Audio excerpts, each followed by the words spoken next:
The canvas, the sculpture, the ancient relic, these are more than just art. They are commodities, trafficked in a global black market worth billions. Behind every looted masterpiece lies a shadow economy, a meticulously organized pipeline moving history across borders. It is a business of immense profit, built on destruction. Art looting is a timeless enterprise, flourishing wherever conflict creates chaos. From ancient empires to modern wars, the blueprint remains eerily similar. War creates opportunity for traffickers, turning heritage into currency. The human cost is often forgotten, overshadowed by the value of the artifacts. These illicit supply chains are not spontaneous acts. They are sophisticated networks mirroring legitimate trade. Personnel are recruited, routes are scouted, and buyers are prearranged.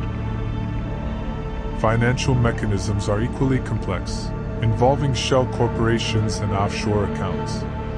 The goal is to launder profits and obscure ownership, often through a series of transactions. Demand dictates the market, driving the theft of specific items. Iconography, antiquities, and modern art all find their niche among collectors willing to pay. The current conflict in Ukraine has tragically reignited this dark trade, leaving historical sites vulnerable. Desperate civilians often become unwitting accomplices, pressured into moving items.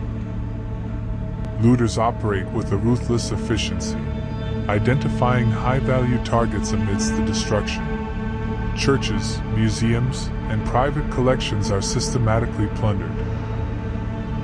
These items then enter the first stage of the supply chain, collection and temporary storage. Locations can range from hidden basements to abandoned farmhouses.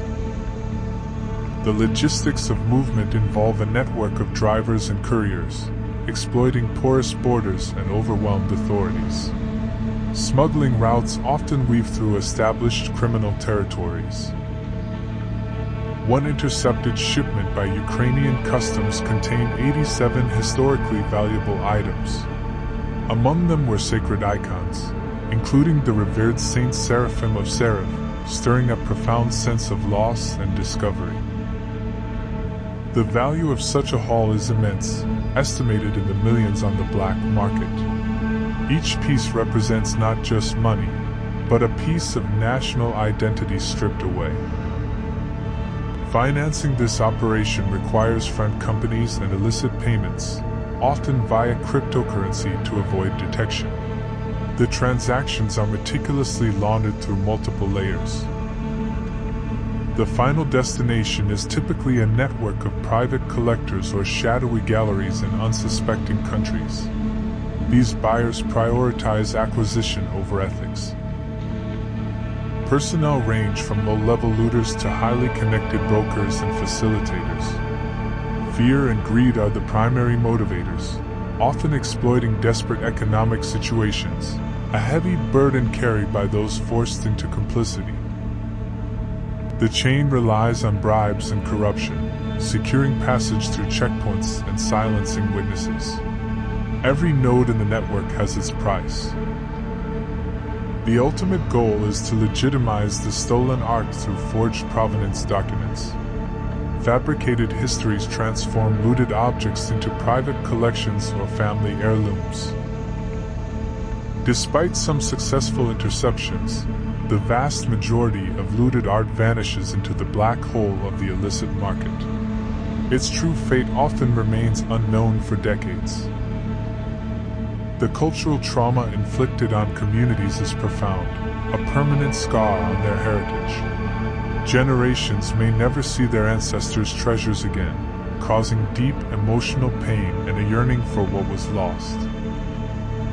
Law enforcement agencies like Interpol struggle against the sheer scale of the problem. They track specific items, but the networks are diffuse and adaptable.